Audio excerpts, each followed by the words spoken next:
selamat datang kembali.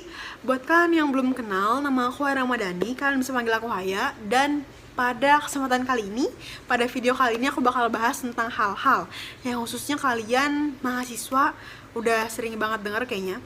Apalagi untuk anak sastra. Anak sastra pasti kan relate banget dengan apa yang bakal aku bahas atau aku sebutin di video kali ini. Oh ya, aku juga anak sastra, jadi I'm here to prove that apa yang kalian tahu tentang anak sastra itu nggak semuanya benar, jadi belum tentu benar, oke? Jadi yang bakal aku bahas nanti adalah kalimat-kalimat ataupun pertanyaan yang sering dilontarkan kepada anak sastra. Aku jelasinnya bakal ngurut dari yang ngeselin sampai yang ngeselin banget. Bercanda guys. No. Jadi daripada lama-lama, kita langsung aja yang pertama. Nah, yang pertama adalah pas ditanya kuliahnya jurusan apa gitu kan.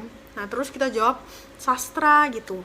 Nah, kadang-kadang orang itu feedbacknya langsung, oh sastra Inggris ya gitu kan. Padahal kita bukan sastra Inggris. Nah, sekarang kita luruskan.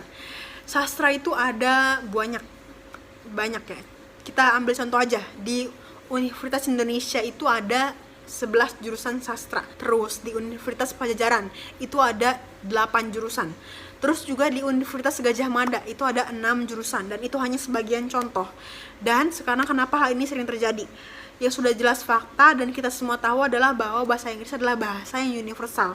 Dan hal itu semakin didorong dengan kenyataan bahwa bahasa Inggris juga diajarkan baik di SD, SMP maupun SMA. And it's a good thing, itu adalah hal yang bagus. Tapi saat kalian memberi feedback seperti ini, khususnya kepada anak sastra yang bukan sastra Inggris, beberapa orang mungkin merasa kurang percaya diri dengan pilihan mereka, dan hal itu harus banget dihindari.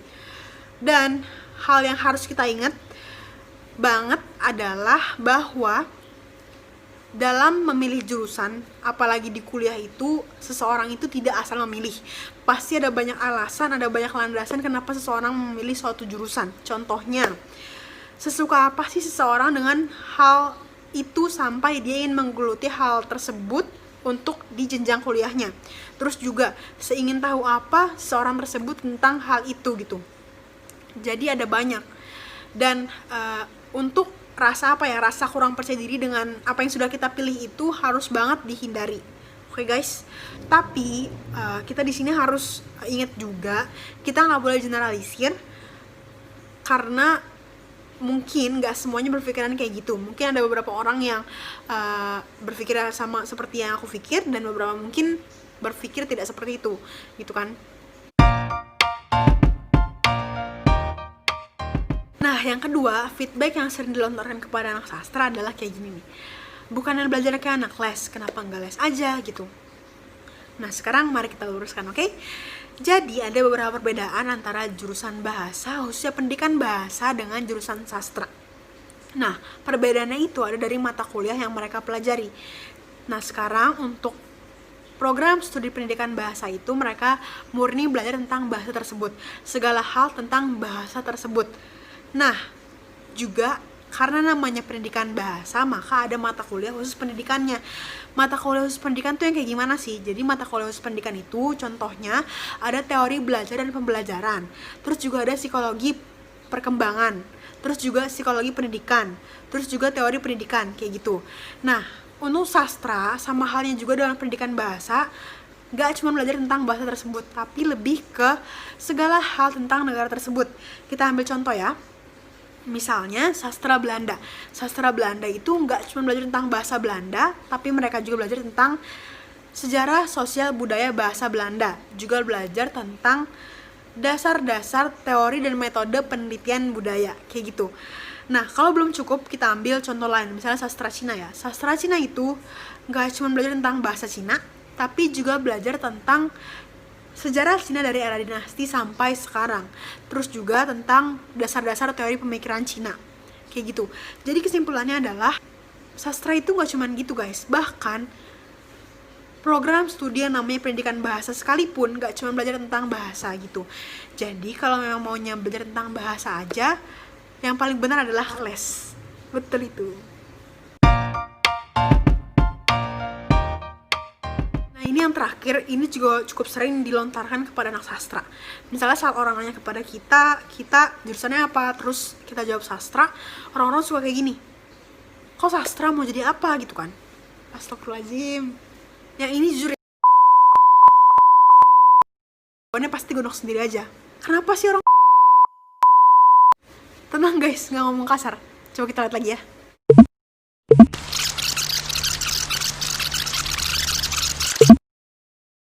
Astagfirullahaladzim. Ini jujur ya, kalau misalnya sastra nih dengar kayak gini tuh udah bawaannya pasti gondok sendiri aja. Kenapa sih orang tuh pikirnya tuh kayak gitu kan? Di kampus salah satu dosen pernah bilang kayak gini, di fakultas ini itu kita tidak menspesifikasi lulusan.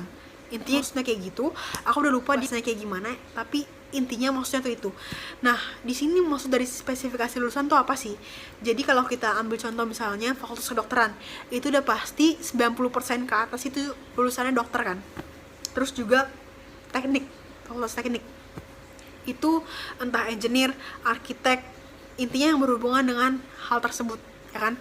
Nah, kalau di sastra itu kita itu fleksibel. Kenapa aku bilang kita fleksibel? Karena kita belajar bahasa dan budaya. Apalagi bahasa ya. Kalau kita punya keterampilan bahasa, apalagi lebih dari satu, kita bisa masuk kemana aja. Contohnya, kita bisa kerja di perusahaan swasta negara tertentu. Kita juga bisa kerja di kedubes. Apalagi nih ya, kalau keterampilan bahasa tersebut diiringi juga dengan hard skill yang mumpuni, dan itu bakal lebih bagus lagi. Yang sudah pasti itu guru, entah itu les atau guru formal di sekolah. Bahkan nih ya, kating-kating aku tuh di semester 2 atau semester 3 mereka juga udah ada yang lesin privat gitu. Jadi mereka udah punya penghasilan sendiri dari hal tersebut. Ya gitu maksud aku. Ada lowongan banyak banget untuk anak sastra.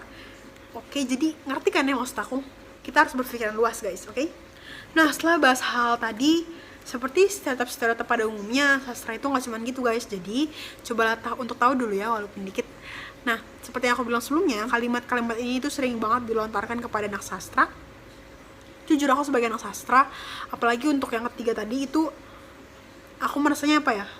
Ini, kayak sastra itu dianggap kecil. Dan juga yang mau aku bilang adalah, menurut aku ya ini, sebenarnya sih, jurusan itu sama aja, entah itu kedokteran, entah itu teknik, entah itu sastra, keperawatan, politik, dan sebagainya itu sebenarnya sama aja. Kita tuh punya bakat kita masing-masing, dan jurusan itu tuh ada untuk menampung bakat-bakat kita untuk dikembangkan gitu kan. Jadi maksud aku kita nggak boleh minder sama jurusan yang kita ambil.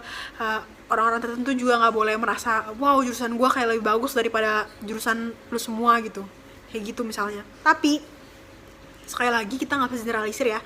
Mungkin beberapa orang berpikir sama kayak aku, mungkin beberapa orang juga nggak. Kita nggak bisa generalisir, oke? Nah, mungkin dari aku sampai situ dulu. Terima kasih banyak buat kalian yang udah sampai sini. Like kalau kalian setuju, unlike kalau kalian gak setuju, it's okay. Aku bukan orang yang ahli. Jadi kalau kata-kataku ada yang salah dan kalian gak setuju, boleh banget taruh di komentar. Dan jangan lupa juga klik tombol subscribe-nya, karena aku bakal balik lagi secepatnya untuk kasih tau kalian info-info yang hal penting dari ini. Di rumah aja ya guys, stay safe, bye-bye.